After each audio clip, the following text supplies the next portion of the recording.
Radhe Radhe guys, welcome and welcome back to my YouTube channel. तो आज ये कोई ब्लॉग नहीं है बल्कि ये एक वीडियो है जो कि बहुत छोटा सा है। तो मैं चाहूँगी कि आप सभी इसे एंड तक ज़रूर देखें। तो जैसा कि आप सभी जानते हैं कि हमारे महापर्व महाकुंभ में भगदड़ मच चुकी है। तो सबसे पहले मैं आप सभी से एक रिक्वेस्ट करूंगी कि आप सभी किसी भी तरह की अफवाहों पर ध्यान न दें, क्योंकि कुछ लोगों को हमारे महाकुंभ से, हमारे महापर्व से पहले से ही दिक्कत थी और दिक्कत है। तो वैसे लोग अब तरह तरह की अफवाहें फैलाएंगे सोशल मीडिया के थ्रू या फिर टीवी के थ्रू, जैसे भी। तो आप किसी भी तरह की अफवाहों पर ध्यान न दें। वहाँ के जो हालात थे वो रात में 1:30-2 बजे के आसपास जब भगदड़ मची तब खराब थे, बट अभी सब कुछ प्रशासन की कंट्रोल में है। तो जो लोग भी महाकुंभ में जाना चाहते हैं या जाने वाले हैं वो अवश्य जाएं और जाकर स्नान करके पुण्य की प्राप्ति करें। अब लोग ऐसी अफवाहें फैला रहे हैं या फिर बोलते हैं ना, कूटनीति, कूट फूट डालो राज करो वाला जो सिस्टम है, बस अब लोग वही सब अपना रहे हैं कि चलो सरकार पर दोष दे देते हैं कि उन्होंने वहाँ की व्यवस्था सही नहीं की, या फिर प्रशासन पे दोष दे देते हैं कि प्रशासन की गलती हो सकती है।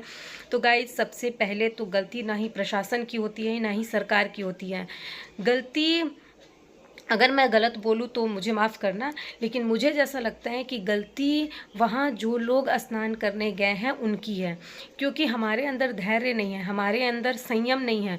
लोगों को ऐसा लगता है कि जल्दी से जाकर हम सबसे पहले स्नान कर लें, या फिर अगर थोड़ा लेट हो रहा है तो हम धैर्य संयम नहीं रखते हैं, हम वहाँ तेज़ी से और फास्ट चलने लगते हैं, जिसकी वजह से अगर एक लोग भी इधर उधर गिरते हैं तो उतनी भारी संख्या में, जहाँ करोड़ों करोड़ों लोग हैं, वहाँ पर भगदड़ तो मचनी ही है।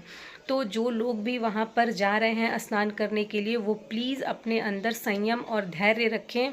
और जब आप इतना दूर दूर से आप सफ़र करके आप वहाँ पहुँच रहे हैं, तो 5-10 मिनट अगर लेट भी हो जाए तो कोई दिक्कत नहीं है, अगर 24 घंटे भी लेट हो जाए तो कोई दिक्कत नहीं है। आप आराम से स्नान कीजिए, अपने अंदर धैर्य संयम रखिए और खुशी खुशी वहाँ पहुँचिए, खुशी खुशी स्नान कीजिए और खुशी खुशी वहाँ से निकलिए। तो गलती प्रशासन और सरकार की बिल्कुल भी नहीं है, बल्कि अगर जो श्रद्धालु वहाँ जा रहे हैं वो प्रशासन की सुने और सब कुछ प्रशासन के कंट्रोल में रहे, तो किसी भी तरह की करोड़ों करोड़ों की संख्या होने के बावजूद भी भगदड़ या किसी भी तरह की दिक्कत होने की कोई संभावना या कोई गुंजाइश ही नहीं है। अब सबसे ज़रूरी बात, आज है मौनी अमावस्या और आज का जो स्नान है वो अमृत स्नान, शाही स्नान है। तो ऐसा नहीं है गाइस कि अगर आप वहां पहुंचकर त्रिवेणी संगम में ही स्नान करेंगे तो आपको पुण्य की प्राप्ति होगी, आपको पुण्य फल की प्राप्ति होगी। ऐसा बिल्कुल भी नहीं है। आप जहां हैं, आप गंगा जी के पास है, आप वहीं स्नान कर लो, आप यमुना जी के पास से आप वहीं स्नान कर लो, बल्कि आप प्रयागराज के बाहर किसी भी गंगा जी, यमुना जी या किसी भी नदी के पास है, आप वहीं स्नान कर लो, आपको वही फल मिलेगा जो कि आपको त्रिवेणी संगम में स्नान करने के बाद मिलेगा। क्योंकि जो आज का मुहूर्त है, महत्व उसका है। आज जो शुभ मुहूर्त है उसका महत्व है, ना कि ऐसा है कि आप त्रिवेणी में ही आपको स्नान आज के दिन करना है, या गंगा जी में ही स्नान करना है, या यमुना जी में ही स्नान करना है। नहीं गाइज, आज का जो शुभ मुहूर्त है महत्व उसका है। आज के दिन, शुभ मुहूर्त के दिन आप किसी भी नदी के पास स्नान कर लो, जाकर नदी में आपको पुण्य फल की ही प्राप्ति होगी। तो प्लीज़ आप सभी अंदर संयम रखें, अपने अंदर धैर्य रखें, और जिन लोगों के रिलेटिव या जिन लोगों के रिश्तेदार वहाँ पर फंसे हुए हैं या जिनकी कोई खोज खबर नहीं मिल रही है, आप भी अपने अंदर घर बैठकर संयम रखिए।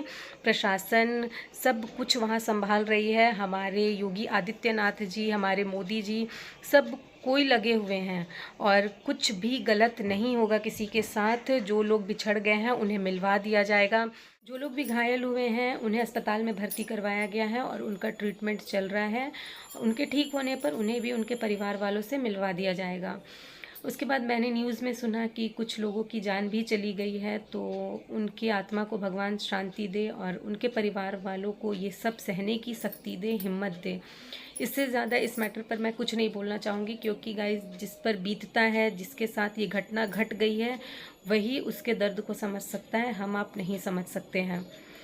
और न्यूज़ में मैंने ये भी सुना पहले कि जो भी ट्रेनें थी वो रद्द कर दी गई है, लेकिन मामला अब वहाँ का शांत है, सब कुछ प्रशासन के अंडर कंट्रोल में है।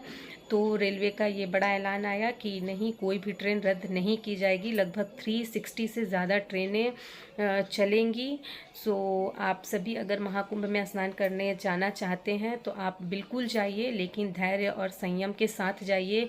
और गंगा, यमुना जी, जहाँ भी आपको जगह मिले आप वहीं स्नान कर लीजिए। और ये बिल्कुल भी दिमाग में मत रख कर जाइए कि आपको त्रिवेणी संगम में ही स्नान करना है। हाँ, अगर आप वहाँ तक पहुँच पाओ ईज़िली, वहाँ पर अगर भीड़ नहीं है तो आप वहाँ जाइए, वहाँ स्नान कीजिए। वरना आप जहाँ है, जहाँ आपको प्लेस मिल रहा है, आप वहीं स्नान करके वापस आ जाइए। आपको पुण्य की ही प्राप्ति होगी। गाइज़, मैं ये चाहती हूँ कि मेरे इस वीडियो को आप ज़्यादा से ज़्यादा शेयर करें, ताकि जो कुछ भी मैंने बताना चाहा है, जो कुछ भी मैंने समझाना चाहा है, ये बातें हर किसी तक पहुँचे। और एंड में भी मैं आप सभी से यही कहूँगी कि आप किसी भी तरह के अफवाहों पर ध्यान न दें, क्योंकि ये हमारा पर्व है, हमारा त्यौहार है, ये हमारा महाकुंभ है। इसे सफल बनाना हमारा काम है। तो चलिए, अब मैं अपने इस वीडियो को यहीं एंड करती हूँ। आप सभी को राधे राधे। माता रानी की कृपा आप सभी पर बनी रहे।